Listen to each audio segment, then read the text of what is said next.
नमस्कार defence aspirants, विजय दिवस की हार्दिक शुभकामनाएं। आप सोच रहे होंगे ये विजय दिवस क्या है, विजय दिवस क्यों मनाया जाता है। आइए विजय दिवस की महत्वपूर्ण या यूं कह लें विजय दिवस की इंपॉर्टेंस समझने के लिए आर्टिलरी के एक retired officer captain SK Singh sir के साथ समझते हैं इंपॉर्टेंस ऑफ विजय दिवस। एस्पिरेंट्स, विजय दिवस बताने से पहले मैं आपको बता दूं, पाकिस्तान का जो ईस्टर्न हिस्सा था, जिसे प्रोविंस ऑफ ईस्ट पाकिस्तान बोलते हैं, इस पे 13 दिन की एक लड़ाई रची गई थी भारत और पाकिस्तान के बीच में। इस 13 दिन की लड़ाई में इतिहास रचा गया था। एक ऐसी बैटल जो 13 दिन में खत्म हुई थी और 93,000 पाकिस्तानीज ने सरेंडर किया था। इतने ज्यादा पाकिस्तानीज थे कि भारत के पास उस वक्त इतने जेल नहीं थे कि इतने ज्यादा पाकिस्तानीज को हम अकोमोडेट कर पाए।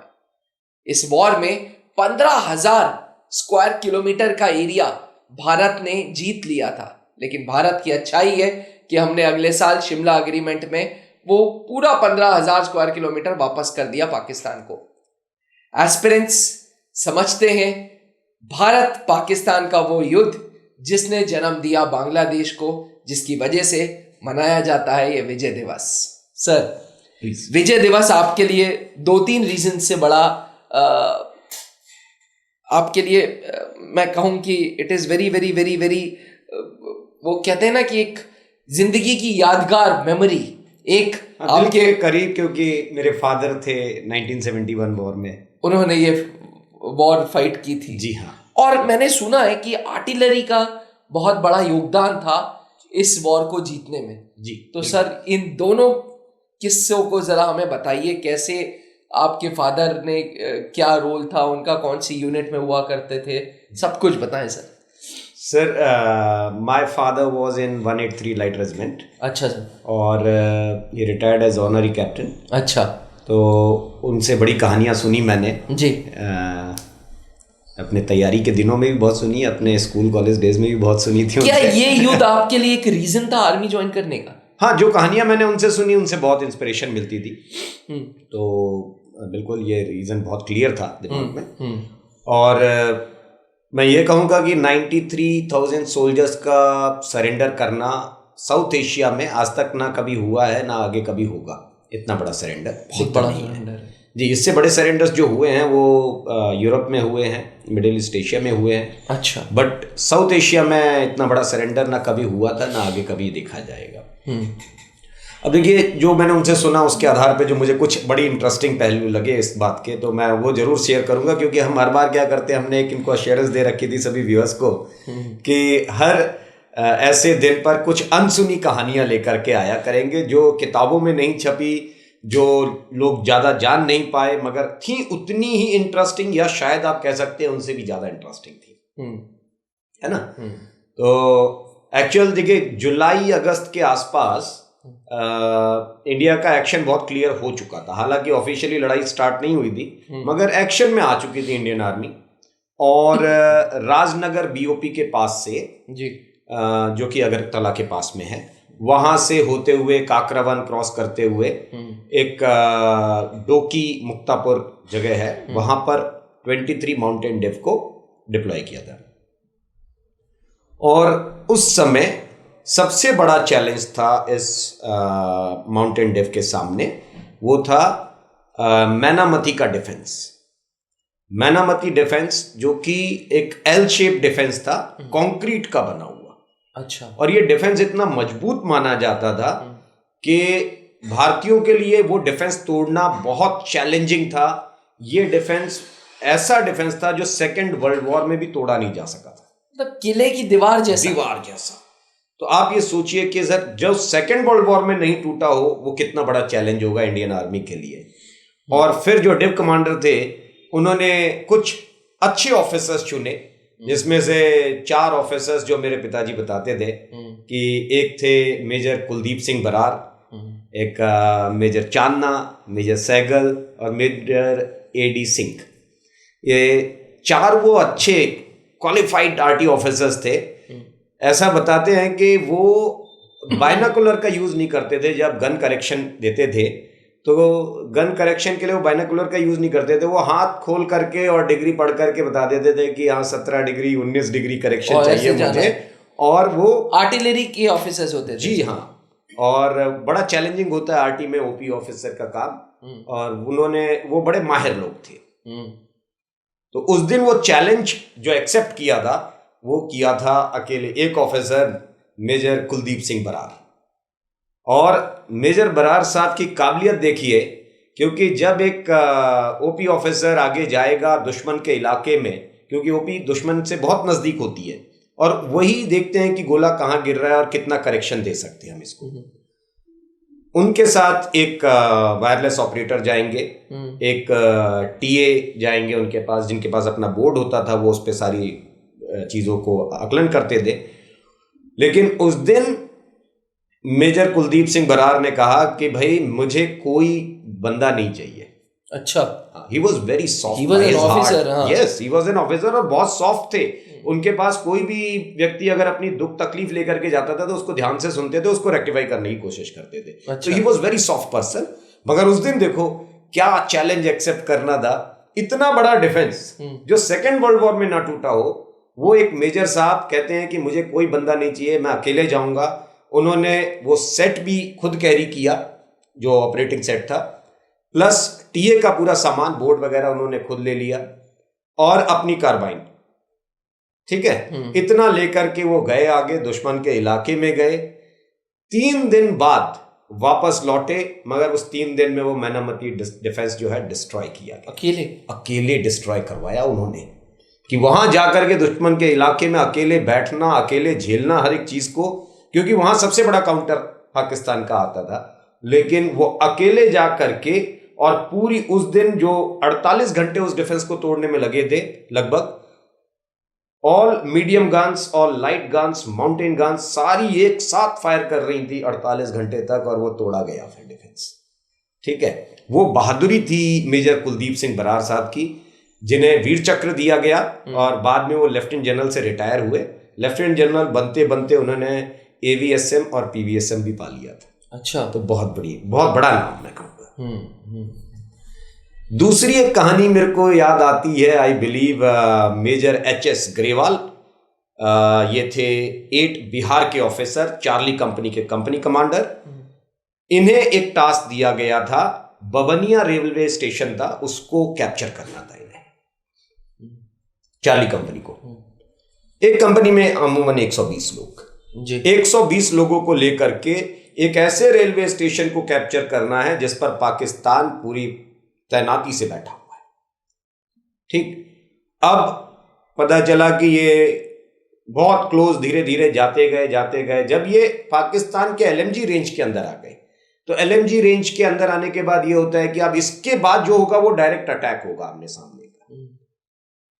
और बाकी लोग नीचे थे। मेजर एचएस ग्रेवाल क्योंकि बहादुर ऑफिसर थे, कंपनी कमांडर थे, आगे वो लीड कर रहे थे, अटैक उनको करवाना था।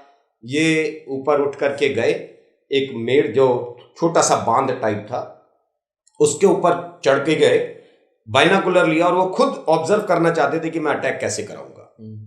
जब तक वो उस जगह का मुआयना कर रहे थे तब तक सामने से पाकिस्तान का एलएमजी का फायर आया, and it was a burst fire, और उनके लेफ्ट थाई में पूरा बर्स्ट लगा करके वो गिर गए, वहां से पीछे थे। अब पहली चीज तो ऐसे में कंपनी कमांडर को वहां से हटा करके नियरेस्ट एडीएस में ले जाया जाए ताकि उनका इलाज हो पाए। लेकिन उस दिन ग्रेवाल साहब ने मना कर दिया। उन्होंने कहा कि नहीं, मैं यहीं रहूंगा, आप मेरी चिंता मत करो, आप अटैक कराओ। बड़ा कलेजा चाहिए सर इस चीज के लिए कि कोई इंसान इस हालत में भी ये कहे कि मुझे छोड़ दो, अस्पताल ले जाने से बेहतर है कि आप अटैक करो, पहले इस रेलवे स्टेशन को जीतना ज्यादा जरूरी है। तो एक लेफ्टिनेंट साहब थे, लेफ्टिनेंट गुप्ता साहब, उनको अटैक कराना था, बट शायद उम्र कम थी, एक्सपीरियंस कम था, ऐसा कुछ देखा नहीं था उन्होंने, शायद वो सहम गए उनकी हालत देख करके। अच्छा, और जब वो सहमे, मतलब ये सेकंड ऑफिसर इंचार्ज हो गए जी, जब फर्स्ट आपके ऑफिसर इंचार्ज नहीं है, हाँ, तो यही है जो है। जब वो उनको सहमा हुआ देखा तो वहां मैं कहता हूं कि जेसीओस की क्या जरूरत होती है फौज के अंदर, जब लोग कहते हैं कि जेसीओस रैंक को हटा देना चाहिए, ये करना चाहिए। थर्ड इन कमांड कौन था? सीनियर जेसीओ उस कंपनी का। और उस दिन वो सीनियर जेसीओ साहब ने वो अटैक कंडक्ट कराया था और वो सफल हुआ। बबनिया रेलवे स्टेशन जीता गया, ठीक है। और भारतीय फौज तो बड़ी जोश में थी उस समय, इतना अच्छे ढंग से जीते ये लोग कि बबनिया रेलवे स्टेशन में घुस करके उनकी टिकटें भी उठा लाए थे, क्या बोलते हैं, सवेनियर के तौर पर, कि ये हम ले जा रहे हैं निशानी के तौर पर। एक बंडल बबनिया रेलवे स्टेशन की टिकटें उठा लाए थे। अच्छा, ठीक है। और into the last of that operation, जब आरटी ऑफिसर थे Major Bajwa and Major Chandna, उन्होंने जब देखा कि इनकी हालत खराब होती जा रही है, तो उन्होंने कहा कि इनको जल्दी से शिफ्ट किया जाए एडीएस के अंदर। तो इन्फेंट्री के सोल्जर्स क्योंकि लड़ाई में बिजी थे, उन्हें आगे अटैक करना था, तो आरटी के ऑफिसर्स ने पीछे उनको शिफ्ट करने का जिम्मेदारी लिया। और मेजर चांदना साहब ने ऑपरेटिंग सेट खुद पकड़ा, टीए का सामान, मतलब जितना सामान उनके सोल्जर्स लेकर के चल रहे थे वो सारा सामान एक मेजर साहब कैरी कर रहे थे। कोई घमंड नहीं कि मैं मेजर साहब हूं तो मैं ये सामान नहीं उठाऊंगा। सारा सामान उठाया अपने लोगों से। मेजर बाजवा साहब साथ में थे, वो सब उठा करके उनको लेकर के आए। क्योंकि एडीएस दूर था, रास्ता मुश्किल था, तो एक 1 टन जो कि ऑपरेटर सेक्शन की होती है पीछे खड़ी थी, उसको फिर सिग्नल दिया गया कि आप जितना नजदीक हो सकता है, जितना आगे तक आप आ सकते हो उतना आप आगे आइए। तो उनको भी उधर से थोड़ा आगे बुलाया गया। ये लोग उनको लेकर के पहुंचे, उस गाड़ी में लिटा करके नियरेस्ट एडीएस ले गए, उन्हें हॉस्पिटलाइज कराया। बट अगले दिन ही lost his life due to excess loss of blood. उनको भी वीर चक्र प्रदान किया गया। ठीक है, तो ये थी दिलेरी एक कंपनी कमांडर की। वो चाहते तो बच सकते थे, अगर इमीडिएटली वो उनको इवैक्यूएट करने की बात कही थी तो वो अगर वहां से इवैक्यूएट हो जाते वॉलंटियरली तो शायद लाइफ बच जाती। But he sacrificed his life, क्योंकि उन्हें वो टारगेट जरूरी दिखा और वो रेलवे स्टेशन जीता इंडियन आर्मी ने।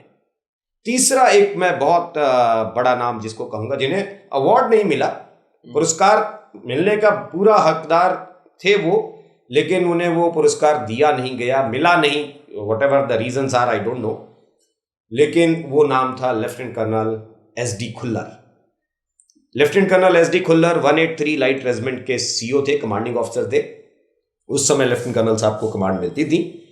और ये अपने सेकंड लाइन अम्युनिशन, होता क्या है जनरली अभिनव सर, जो फर्स्ट लाइन अम्युनिशन होता है वो गन्स के साथ होता है, मतलब जो लोडेड होती है। हाँ जी, जो साथ में तुरंत फायर करना, जो लोडेड है प्लस साथ में जो कैरी कर रहे हैं, जो गन के साथ रहेगा वो फर्स्ट लाइन अम्युनिशन होता है। पीछे सेकंड लाइन अम्युनिशन है। सेकंड लाइन अम्युनिशन को गाड़ियों में लोड करके रखा जाता है। अच्छा, ताकि हम जल्दी से जल्दी उसको पहुंचा पाए।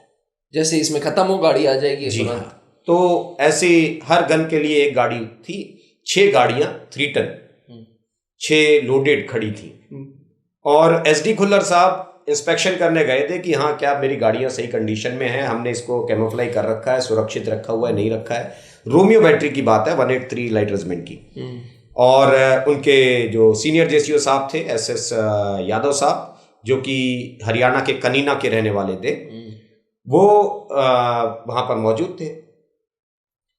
इन बिटवीन क्या हुआ, जब वो इंस्पेक्शन पर पहुंचे तो पाकिस्तान का एक गोला आकर के एक गाड़ी में गिर गया और ये अम्युनिशन यहीं फटने लग गया। अच्छा, आप सोचिए कि जब गाड़ियों का अम्युनिशन फट रहा होगा, कोई भी बंदा वहां से भागेगा, लोग बचते हैं, मगर वो सीओ साहब की दिलेरी कि उन्होंने कहा कि नहीं, मैं ये जगह छोड़ के नहीं जा सकता हूं, मैं गाड़ियों को निकालूंगा। और उन्होंने गाड़ियां खुद चलाई। एक कमांडिंग ऑफिसर 3 टन चला करके शिफ्ट कर रहा हो अपने सीनियर जेसीओ के साथ, क्योंकि सीओ साहब का हौसला देख करके यादव साहब का भी हौसला बढ़ गया था बिल्कुल। उन्होंने कहा जब सीओ साहब यहां खड़े हैं तो मैं कैसे जा सकता हूं। तो ये 2 लोग सिर्फ थे और इन्होंने वहां से गाड़ियां हटाई। 6 गाड़ियां थी, 6 में से 3 गाड़ियां उन्होंने सेफ बिल्कुल निकाल ली थी वहां से। चौथी गाड़ी निकाल रहे थे, बाय दैट टाइम वो गाड़ी ही बिल्कुल ब्लास्ट हो गई और ही lost his life into that. ठीक है, ये वो बहादुरी की कहानी है जो शायद कहीं किताबों में लिखी नहीं गई। जिनको जो जगह मिलनी चाहिए थी वो मिली नहीं, मगर दिलेरी।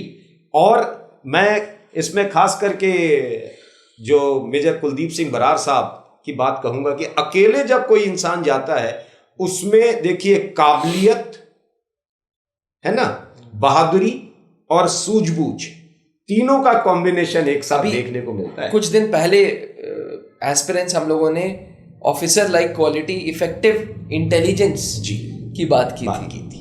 अब मुझे दिख रहा है वो, मैं इस चीज से कोरिलेट कर पा रहा हूँ। बिल्कुल सर, देखिए कि ये कहानियां शायद इन व्यूअर्स को सुननी चाहिए कि army is something beyond job, नौकरी के अलावा है ये फौज कुछ, है ना, क्योंकि बहुत सारे यंगस्टर्स सिर्फ नौकरी करने जाते हैं। बहरहाल बहुत अच्छा दिन है, बहुत यादगार दिन है आज का 16 दिसंबर। सभी को बहुत बहुत हार्टीएस्ट कॉन्ग्रेचुलेशन सर आपको भी। एज अ सन आपके लिए बड़ी फक्र की बात है कि आपके फादर ने एक वॉर लड़ी जो जीती भी। बिल्कुल सर, बहुत अच्छी बात है सर, और मुझे गर्व होता है कभी कभी ये कहते हुए कि मेरे फादर ने 1971 की वॉर लड़ी थी, मैंने कारगिल वॉर लड़ी थी, तो हम दोनों लोगों ने अपनी अपनी एक वॉर जरूर की है। कहते हैं कि it is a dream of a soldier, या यूं कह लें कि it is dream of an army man to enter into a war zone. Yes definitely, वो एक सपना होता है कि कई लोग होते हैं जो आप मानिए कि 1972 में गए होंगे, 1992 में रिटायर हो गए, 1980 में रिटायर हो गए, तो नहीं देख पाए कोई चीज़। इन बिटवीन कोई ऑपरेशन पवन में श्रीलंका चले गए, वो अलग बात थी, ठीक है। My father was in operation Pawan also 1987 85 86 7। अच्छा, बिल्कुल, क्या बात है सर, कॉन्ग्रेचुलेशन सर। दर्शकों आपको भी हार्टीएस्ट कॉन्ग्रेचुलेशंस। विजय दिवस सच में भारत के लिए बहुत बड़ा दिन है, हर हिंदुस्तानी के लिए बहुत बड़ा दिन है, इसलिए आपसे आग्रह रहेगी कि ये वीडियो पसंद आए तो दोस्तों तक जरूर पहुंचाइएगा। हैप्पी विजय दिवस। जहां बनते हैं देश के गौरव, इंडिया का एकमात्र ऐसा कोचिंग इंस्टीट्यूट जहां कैडेट्स को ट्रेन किया जाता है आने वाले डिफेंस एग्जाम के अनुसार। अगर आपका भी सपना है भारतीय सेना में शामिल होकर देश की सेवा करने का, तो आज ही ज्वाइन करें त्रिशूल डिफेंस एकेडमी।